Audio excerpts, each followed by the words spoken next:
Hello viewers, welcome back to my channel Legal Decipher. In the previous video, we had discussed about chapter 13 of the Code of Criminal Procedure 1973. If you have not seen that video, you can go and check it. The link is in the description below. Today, we are going to talk about chapter 14 of the Code of Criminal Procedure. We'll go through the chapter and try to understand how the criminal codes work and how the criminal procedure code is followed. So if you are new here, please like and subscribe to my channel so you can get the video notifications. So let's get started.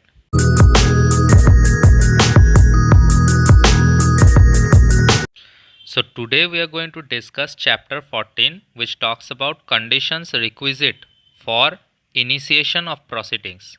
So if a proceedings is to be initiated in a court of law, then what are the conditions that are requisite for such initiation? We will learn about it in this chapter. So section 190 talks about cognizance of offences by magistrate. So it is said that any magistrate of the first class and any magistrate of the second class specially empowered may take cognizance of any offence. When will such court take cognizance of that offence? Upon receiving a complaint of facts which constitute such offence. So if a complaint is received by that court that states all the facts that constitute such offence, or upon a police report of such facts, and also upon information received from any person other than a police officer, or upon his own knowledge that such offence has been committed. So a magistrate can also suo motu register a case or take cognizance. Now, the Chief Judicial Magistrate may empower any magistrate of the second class to take cognizance under subsection 1 of such offence, as are within his competence, inquire into or try. So the Chief Judicial Magistrate may empower a magistrate who is of second class to take cognizance in the manner that is written in subsection 1. Now let's move on to section 191, transfer of application of the accused. Now what happens is that when a magistrate take cognizance of an offence, then the accused shall be provided an opportunity before any evidence is taken in that regard that he is entitled to an opportunity to transfer such proceedings from that magistrate who is taking cognizance to another magistrate. Now if the person against whom such cognizance is taken chooses this option, then he will have the liberty to transfer his case from one magistrate to another magistrate empowered by the Chief Judicial Magistrate in this behalf. Now, section 192 says that making over of cases to magistrates. It says any Chief Judicial Magistrate may, after taking cognizance of an offence, make over the case for inquiry or trial to any competent magistrate subordinate to him. So the Chief Judicial Magistrate does not take all the cases that are filed before him. He also transfers some cases to the subordinate magistrates for inquiry or trial, and such other competent magistrate will thereupon hold the inquiry or trial who is so transferred. Now section 193 talks about cognizance of offences by courts of sessions. It says that except as otherwise expressly provided by this court or any other law for the time being in force, no court of session shall take cognizance of any offence as a court of original jurisdiction. So the court of sessions will not directly take any cognizance of any offence. It does not possess an original jurisdiction to take cognizance unless the case has been committed to it by a magistrate under this code. So first the magistrate will take cognizance, and then the magistrate will think fit if matter that is taken into cognizance is to be triable by the court of sessions exclusively, then it will commit such case to the court of sessions, but the court of sessions will not directly take any cognizance. Now let's move on to section 194. It says additional and assistant sessions judges to try cases made over to them. So we can understand from this section that the additional and assistant sessions judges have no power to take cognizance directly. It will only try those cases that are made over to him by the sessions judge. Okay, now let's move on to section 195. It says prosecution for contempt of lawful authority of public servants. So if a public servant who is acting in his lawful authority is prosecuted for contempt for offenses against public justice, so if he has committed any offense against a public justice, and for offenses relating to documents given in evidence, or there is a offense that relates to documents, those are to be given in evidence in a trial, so no court shall take cognizance. So we can understand that a court will not take cognizance of these offenses, we'll read about them, except on the complaint in writing of the public servant concerned or other public servant to whom he is administratively subordinate. So if these offenses are committed, then except on the complaint of such public servant who is concerned in this matter, or by the administration that such public servant is subordinate to, either of those two will file a complaint before that court, and then after that court will take cognizance if the offense is regarded to any of these.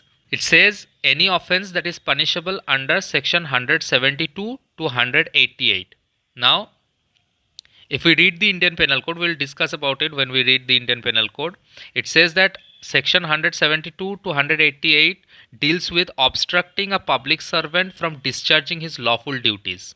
Okay, now if this kind of offense is committed, or any abatement or attempt to commit such offense, or any criminal conspiracy to commit such offense, then that will be reported by the public servant or his administration who is superior to him, and upon such complaint made to the court will take cognizance. Only upon such complaint made in writing, not otherwise. Now it further says that the court will also take a complaint in writing by other officer of the court or anyone who is authorized in this behalf, or of some other court to which that court is subordinate. So if a higher forum or higher court, superior court, sends such complaint to that court or a court officer, then only on the complaint of such officer or such court that is superior to that court, this subordinate court will take such complaint. Regarding which offenses? Offenses punishable of the following sections of Indian Penal Code. What are they? Sections 193 to 196 that talks about giving false witnesses, or 199, 200 which talks about false statements made in declaration receivable by evidence, or section 205 to 211 which talks about false personification, and 228 which talks about insult or interrupting a public servant sitting in any stage of judicial proceedings, or of offences that are described in section 463, 471, 475 or 476 of IPC. Now we know that 463 talks about forgery, 471 talks about fraudulently or dishonestly use of document as genuine, or 475 and 476 talks about counterfeiting device or mark used for authenticating such document or possessing them. So in all these cases, the complaint will be made in writing by the court officer or by any other court that is superior to this court. Then on receiving such complaint, that court will take cognizance of such matter and not otherwise. Now, where a complaint has been made by a public servant under clause A of subsection 1, any authority to which he is administratively subordinate may order the withdrawal of the complaint and send a copy of such order to the court. So say for example the public servant files a complaint, but his authority under whom he works or under whom he is administratively subordinate thereafter sends a withdrawal letter of such complaint. Then upon receiving such withdrawal letter, the court will no further proceed with that complaint. Now, provided that no such withdrawal shall be ordered if the trial in the court of first instance has been concluded. So the complaint was registered before a magistrate, a court, and that court is known as the court of first instance. Now this court has concluded its trial. Now after that, after such trial is completed by such court of first instance, then the withdrawal will not be considered. Now, in clause B of subsection 1, the term court means a civil, revenue or criminal court, and it includes a tribunal that is constituted under a central, provincial or state act. So, all these courts come under the term court. Now, for the purposes of clause B of subsection 1, a court shall be deemed to be subordinate to the court to which appeals ordinarily lie from appealable decrees or sentences of such former court. So, who shall be deemed the court that is superior to this court? Where the appeals or revisions lie from this court. Okay. Or in the case of a civil court from whose decrees no appeal ordinarily lies. That will also include. To the principal court having ordinary original civil jurisdiction within whose local jurisdiction such civil court is situated. So, the court that has ordinary original civil jurisdiction upon this civil court or within whose local jurisdiction this civil court is situated, that court will also come under the court that is mentioned in clause B of subsection 1. Now, provided that where appeals lie to more than one court, the appellate court of inferior jurisdiction shall be the court to which such court shall be deemed to be subordinate. So, out of those two appellate courts, the court that has an inferior jurisdiction will be deemed to be the court that is mentioned here. Or where appeals lie to a civil and also to a revenue court, such court shall be deemed to be subordinate to the civil or revenue court according to the nature of the case. So, where that court is subordinate to both a civil court and a revenue court, then both of these courts will be considered to be the superior court, but the proceedings or case will be committed to that court which according to nature of the case needs to be committed to, or in connection with which the offence is alleged to have been committed. Let's move on to the next section. It says procedure for witness in case of threatening, etc. So section 195A talks about procedure for witnesses in case of threatening, or likewise a witness or any other person may file a complaint in relation to an offence under section 195A of the Indian Penal Code. So section 195A of the Indian Penal Code also talks about threatening any person to give false evidence. So that person can also file a complaint before a magistrate. Now section 196 says prosecution for offences against the state and for criminal conspiracy to commit such offence. So how will be the prosecution for an offence that is against the state or any criminal conspiracy to do so shall be prosecuted? It shall be prosecuted in the following manner that is written in section 196. It says that no court shall take cognizance. So the court will not take cognizance of any offence that is punishable under chapter 6 or section 153A or section 295A or subsection 1 of section 505 of the Indian Penal Code. So let's quickly sum it up that chapter 6 talks about offences against state, 153A talks about promoting enmity between people, 295A talks about deliberately doing malicious acts to outrage religious sentiments, and 505 subsection 1 talks about offences of statements conducing public mischief, where subsection 1 specifically deals with making, publishing, or circulating of statements, rumors, or reports to create mutiny of armed forces or create fear in public, to induce them against the state, or to incite classes or communities. And it also talks about a criminal conspiracy to commit any of such offense or any such abatement as is described in section 108A of Indian Penal Code. 108A talks about abatement in India of offenses that is committed outside India. Now, subsection 1A talks about no court shall take cognizance of any offense that is punishable under section 153B or subsection 2 or 3 of section 505 of the Indian Penal Code. So let's quickly sum up that section 153B talks about imputations and assertions prejudicial to national integration, and 505(2) talks about statements creating or promoting enmity, hatred, ill will between classes, and subsection 3 says that if such statements that created such enmity, hatred, or ill will between the classes were made or committed in places of worship.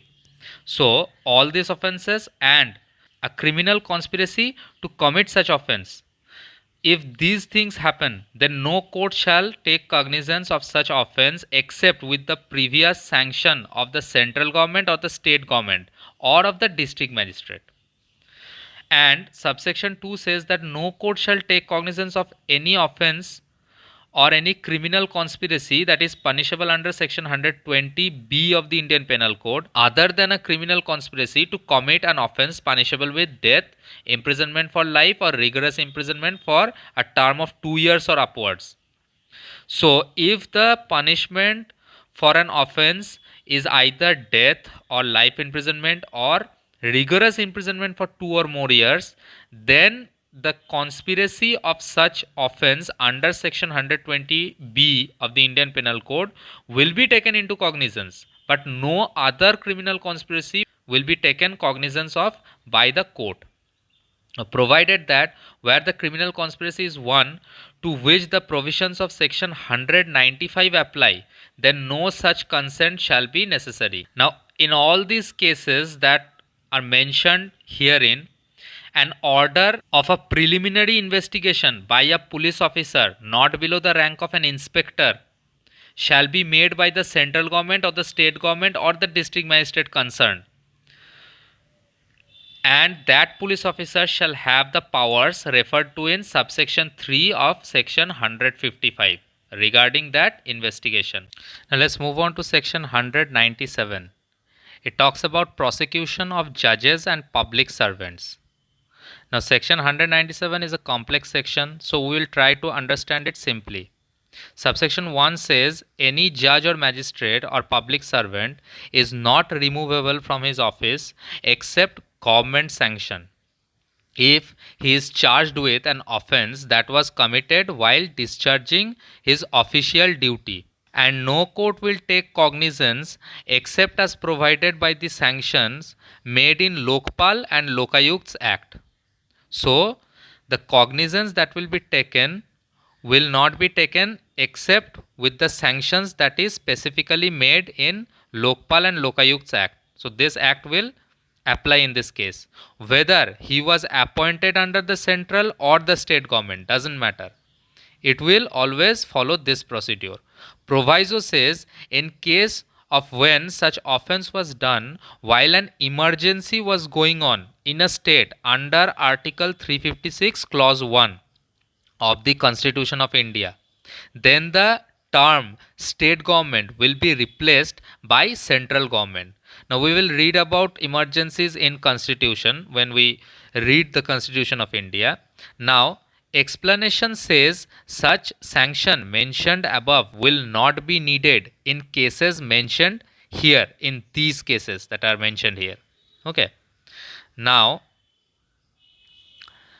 subsection 2 says offences alleged to have been committed by armed forces while discharging their official duties without the sanction of central government will not be taken into cognizance by any court. So the offences that are alleged, if they were committed or alleged to have been committed during the discharge of official duties of such forces, and this provision will also apply to members of armed forces discharging duties of maintenance of public order during normal times or during emergency. So both the times come into the purview of this subsection. Now subsection 3b is not that needed for competitive exams, as it was inserted due to an emergency that was caused in 1991. It was declared in 1991, so it is not that important. We can skip this. Now subsection 4 talks about that it will be upon the central or the state government to determine that the person by whom, the manner by which, the offences for which, and the court who will try such cases.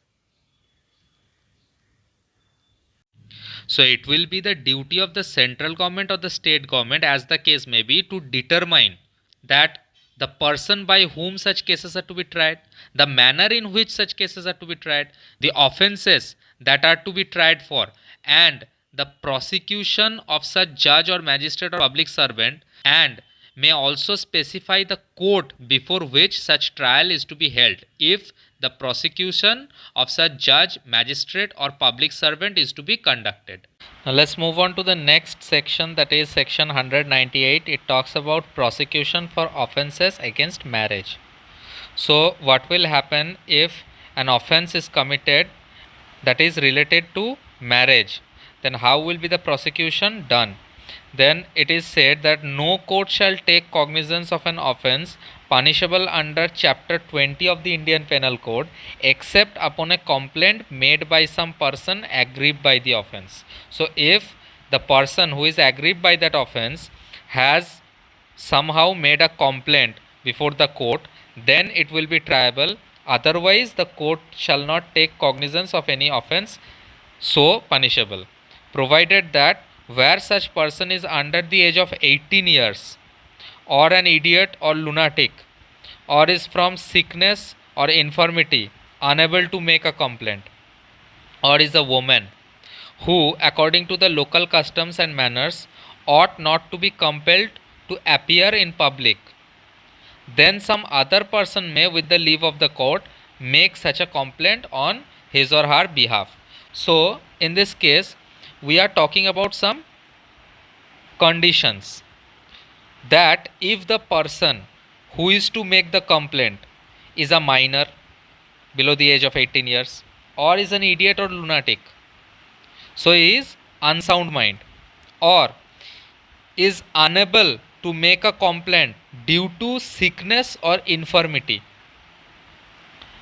or she is a woman who according to the local customs and manners do not appear in public, that means she is a Pardanashin lady, then some other person with the leave of the court that he wants to file the case on behalf of such minor, unsound mind, infirm or Pardanashin lady, that this person on behalf of them will make the complaint.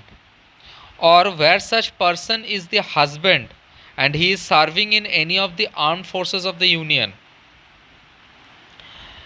under conditions which are certified by his commanding officer, as precluded him from obtaining leave of absence to enable him to make a complaint in person, some other person authorized by the husband in accordance with the provisions of subsection 4 may make a complaint in this behalf.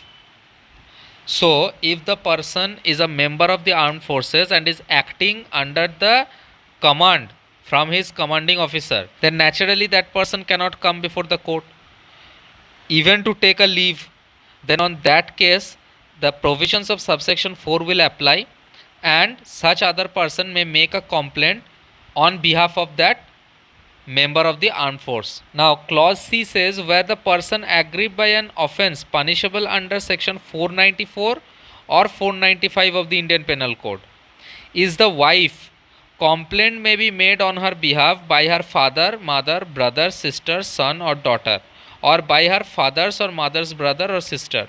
So all these people can file a complaint on behalf of the wife if the offence is punishable under section 494 and 495 of the IPC, or with the leave of the court by any other person related to her by blood, marriage or adoption. So all these people can file a case on behalf of the wife and make a complaint before the magistrate. So as we all know, the offences that are mentioned in section 494 and 495 are that 494 contains bigamy and 495 contains bigamy without the knowledge. That means when a person remarries by concealing his previous marriage. So in all these cases, the wife or any other person mentioned herein on behalf of that wife with the leave of the court may file a complaint before the magistrate. Now subsection 2 says, for the purposes of subsection 1, no person other than the husband of the woman shall be deemed to be aggrieved by any offence punishable under section 497 or 498 of the said code. So for the purposes of this section, the husband of the woman shall only be the aggrieved party considered if the offence is punishable under 497 and 498 of the IPC. Now we all know that section 497 talks about adultery and section 498 talks about illegally enticing any married woman or taking away a married woman or detaining a married woman. We should keep this in mind that section 493 to 498A, all these sections relate to offences that are committed in relation to a marriage. Now provided that in the absence of the husband, some person who had care of the woman on his behalf at the time when such offence was committed may with the leave of the court make such a complaint on his behalf. So that other person may also with the leave of the court file a complaint. Now subsection 3 says, when in case falling under clause A of the proviso to subsection 1, the complaint is sought to be made on behalf of a person under the age of 18 years or of a lunatic person.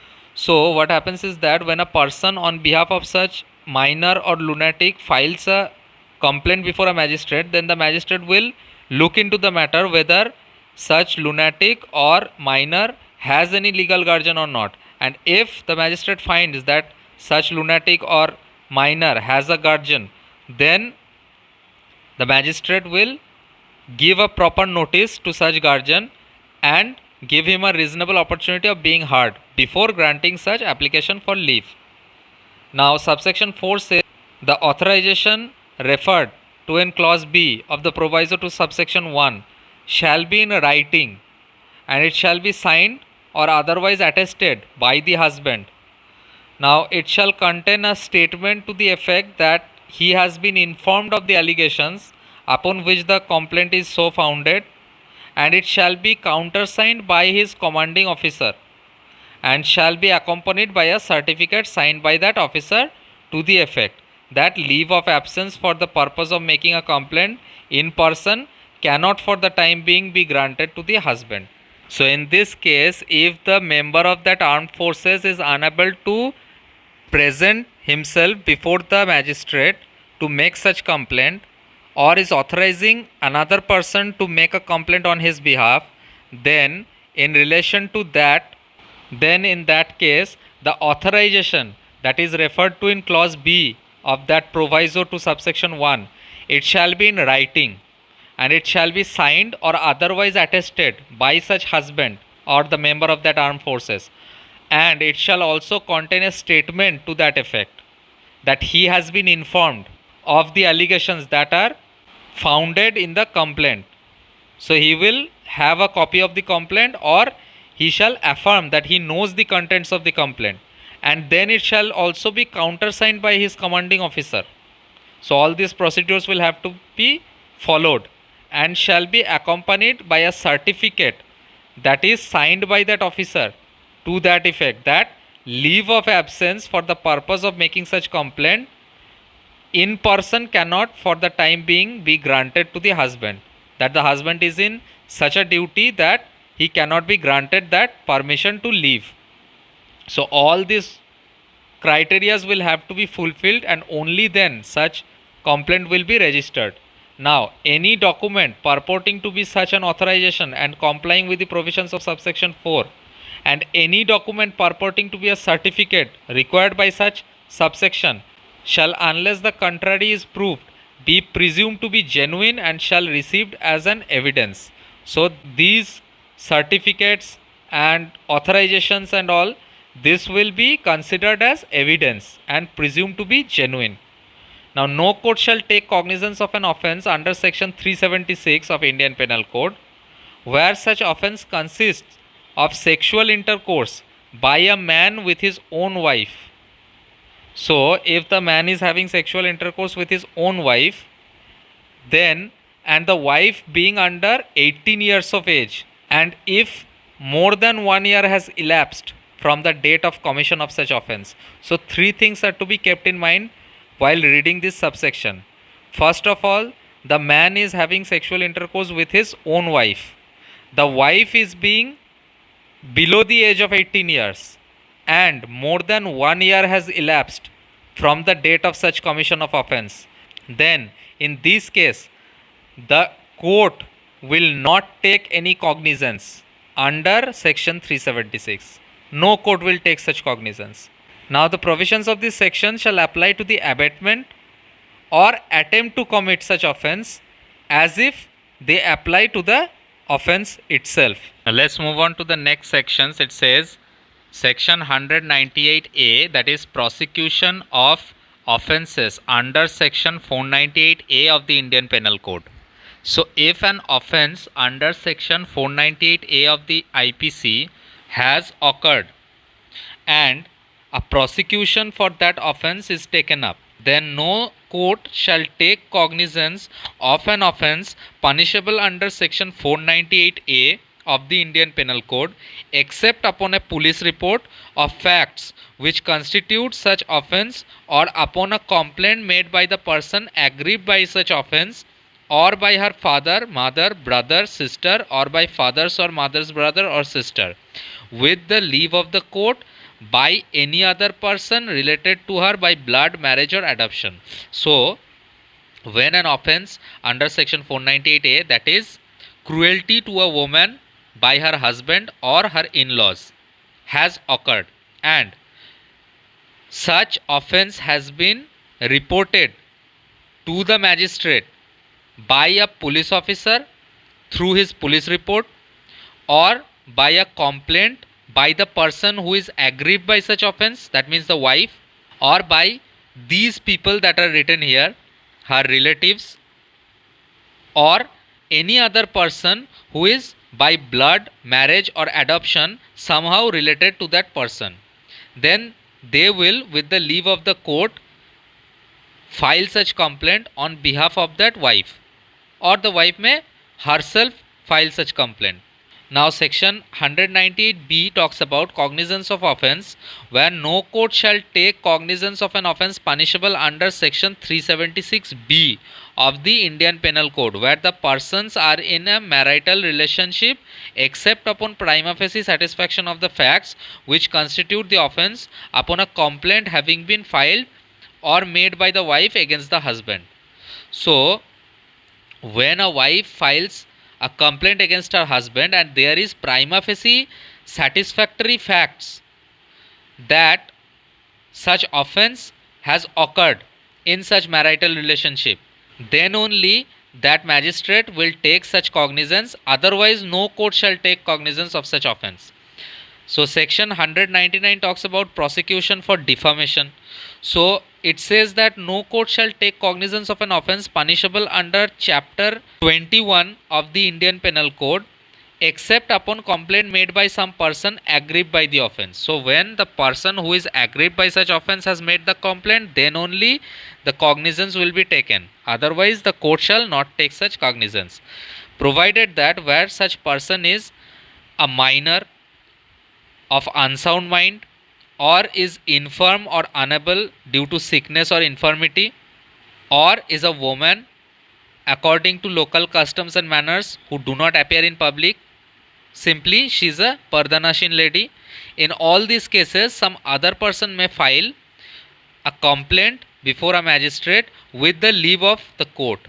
Now, notwithstanding anything contained in this code, when any offence falling under chapter 21 of the Indian Penal Code is alleged to have been committed against a person, so it is committed against a person who is at the time of such commission the President of India or the Vice President of India or the Governor of any state or the administrator of any union territory, or is the minister of the union or of a state or of a union territory, or any other public servant who is employed in connection to the affairs of the union or the state, then in respect of his conduct in the discharge of his public functions, a court of sessions may take cognizance of such offence. So if it is made in respect of his conduct or discharge of public functions, then a court of sessions will take such cognizance, and without the case being committed to it, upon a complaint by writing made by the public prosecutor. Where such case is not committed to it, then upon the complaint in which the public prosecutor in writing has made such complaint. Now every complaint referred to in subsection 2 shall set forth the facts which constitute the offence alleged, the nature of such offence, and such other particulars as are reasonably sufficient to give notice to the accused of the offence alleged to have been committed by him. So every complaint will set forth some particular facts that has constituted that offence that is alleged, and shall also contain the nature of such offence and other particulars that are reasonably sufficient to give notice to the accused that he has committed such offence. Now, no complaint under subsection 2 shall be made by a public prosecutor except with the previous sanction of the state government, where the person who is or has been the governor of the state or a minister of that government, or by the state government in other cases of public servant employed in connection with the affairs of state, or by the central government in any other case. So, where a complaint is registered under subsection 2 that falls within chapter 21 and all that we have read already. So, if that complaint is filed, then if it is filed by the public prosecutor, then the public prosecutor should obtain a prior sanction of the state government. In the case of a person where that person has been a governor of a state or a minister of that government, or any other public servant who is employed in connection of the affairs of the state, and such previous sanction will be taken from the central government in any other case. Now, no court shall take cognizance of an offence under subsection 2 unless such complaint is made within 6 months from the date on which the offence is alleged to have been committed. So, the time period of limitation shall be 6 months. It will have to be filed within 6 months. Now, subsection 6 says that nothing in this section shall affect the right of the person against whom the offence is alleged to have been committed to make a complaint in respect of that offence before a magistrate having jurisdiction or the power of such magistrate to take cognizance of the offence upon such complaint.